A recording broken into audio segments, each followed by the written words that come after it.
One of the major ideas we talk about on this show is Cormac McCarthy's massive transformation in style after writing Blood Meridian, and how he made the Border trilogy much more accessible. And another Cormac McCarthy content creator, Aaron Gwynn, just commented on this. So let's read that now. And he says, and we're going to start with Helen, read a piece on big publishing in The Nation, including discussion of Cormac McCarthy apparently drawing on Dan Sinkin's book Big Fiction. Piece claims McCarthy wrote an accessible Western after getting agent, new editor. Maybe that was the chronology, but I don't see it in BF, and I'm assuming she's talking about the Border trilogy, but maybe Blood Meridian. And Aaron Gwynn says, the Border trilogy goes back to the early 1980s and predates Blood Meridian. Cormac wrote Cities of the Plain as a screenplay, then later started work on All the Pretty Horses as a novel project. So Helen is correct. The Nation is wrong here. And you guys are so lucky because you are both wrong and Right Conscious is right.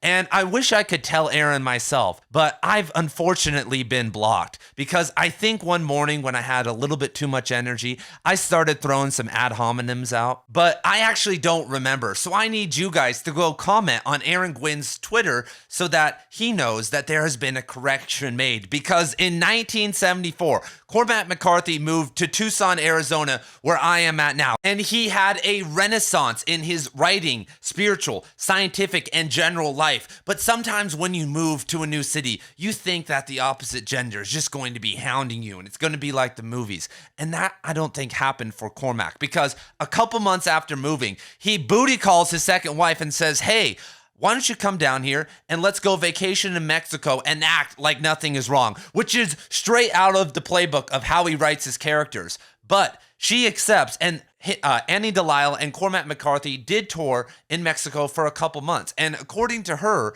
he didn't write anything down. He was just absorbing it all. And so in the mid-1970s, McCarthy does start to write Blood Meridian.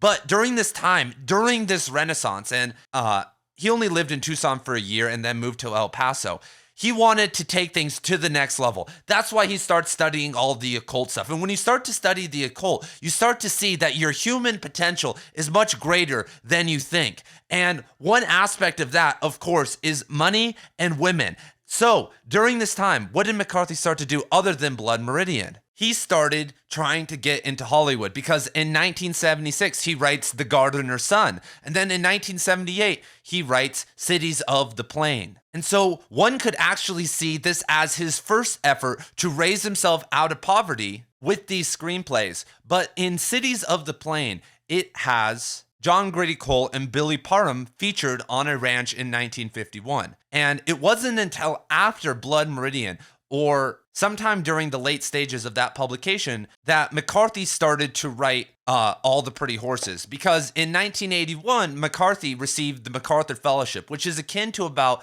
$1 million today. And this transformed his life radically. And when we look at his New York Times article, when he talks about having young girlfriends and whatnot, we can see that McCarthy is really soaking in this bachelor life. And so he publishes Blood Meridian, which is an absolute mind bender, and it sells 1,800 copies in 7 years. There's no success. And so how do you think McCarthy's feeling? Of course, he's a cult hero. He's a writer. He can walk around El Paso and get laid with ladies like his third wife. That's a no biggie for him. But in his mind, he knew that the Cities of the Plain screenplay had something in it, and it could be turned into a trilogy, because the number one way to make a bunch of money as an author is to have a successful trilogy or a series. Lord of the Rings, Harry Potter, Twilight, name any series, think of any massive success in the book industry, and it's usually tied to that. And even better, a lot of the story was already laid out. He had already worked through these characters, and now all he had to do was give it some backstory.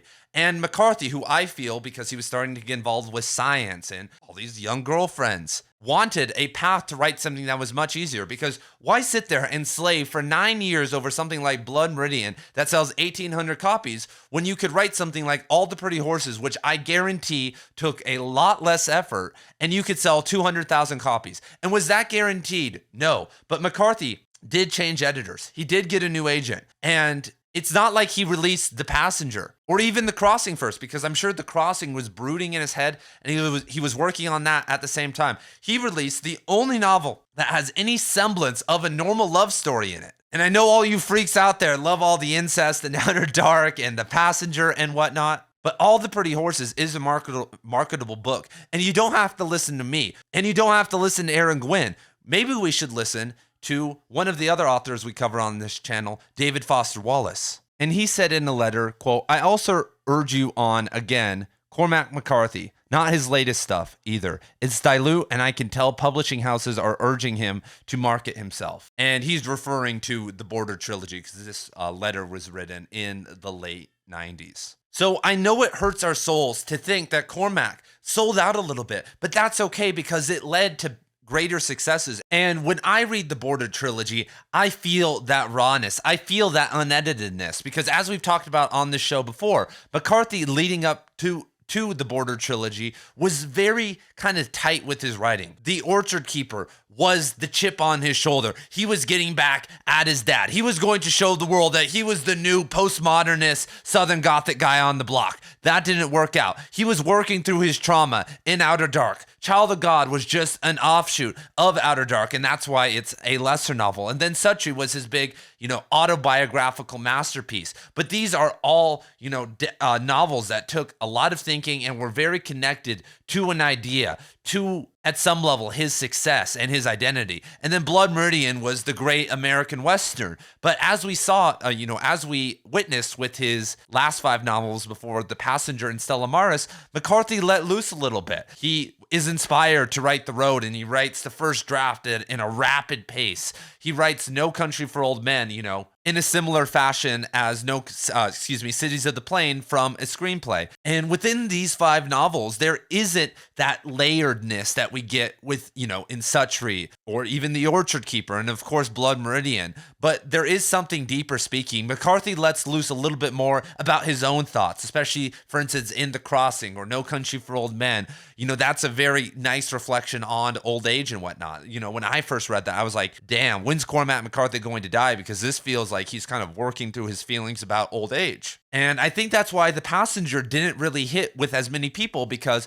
a lot of us are used to like, oh my God, Blood Meridian, bro. And of course, like the Border Trilogy and The Road and No Country for Old Men. And so when we get The Passenger, which is really a relic from his Southern Gothic time as a writer that's just kind of, eluded him for decades upon decades, I'm sure it was shocking to a lot of his new audience, because they didn't, they maybe haven't worked through The Orchard Keeper or Outer Dark or Suttree at a deep level. Maybe they've read it once and didn't really understand the kind of layeredness within it. And having reread The Passenger and Stella Maris multiple times now, I'm shocked by how deep it's going. And there are so many different theories out there about what the hell is going on in that book. And you could say that no other Cormac McCarthy novel creates so much speculation. Like, everyone loves to go on the Cormac McCarthy subreddit and be like, what happens at the end of Blood Meridian, bro? But it's not that complicated. There are a couple little mysteries, but in The Passenger, it's all a big mystery. And maybe it's just playing on the idea of being a mystery. But that's neither here nor there. And in Stella Maris, which he really started to work on hard in 2013, he once again gives us that more raw style. Even though it's in a dialogue format, and you could say it's either a play or kind of a screenplay or a scientific essay with some incest characterization going on, that one belongs with his later novels. And if you really want to get into Moneyland, one could say that McCarthy wrote Stella Maris and released it as a double edition to do a money grab. That, he could have easily integrated those into one. And I don't think that he shouldn't, but I've heard a lot of people say that he really does care about his son, which I think he does too. That's why he signed, I think, like 500 or so copies of The Road for his son to sell one day. And I'm sure those will go for over $10,000 a copy, because he has a deep love for him and he wanted to create multi-generational wealth. He's the most reclusive author in the world, sold all of his archival papers for, I think, millions of dollars, because from what I can estimate, he wanted to set his son up with a good life. His son is a pilot. His son is a musician. He's living large, everyone. He's a rich kid, and that is great. And I love that for him, because his father earned it. But I think we need to escape this idea that McCarthy didn't care about money and that he stayed true to that, spirit of trying to create the most complex novels of all time. Because one, I think that's wrong. And two, it doesn't really matter because stories are what matters. You don't have to be the biggest lit bro in the room and, do the measuring contests to be the king of literature. You can still make people cry. Somebody today cried because of The Crossing. Someone today had a wrench in their stomach when they see John Grady Cole making the same mistakes again in Cities of the Plain. I have some of my students reading Cormac McCarthy novels right now. One of them's reading The Road, and I've been watching his face, and it's a beautiful sight. And if I gave him one of McCarthy's first 5 books, none of that would be able to happen. So there's a time and place for everything, and we don't need to rank it in a hierarchy. But it's good to appreciate what he did because it takes a lot of talent to play both sides of the fence. So if you guys like this video, subscribe. I'll see you guys in the next video. And once again, go hit up Aaron Gwynn on Twitter, and maybe he will unblock me, but probably not.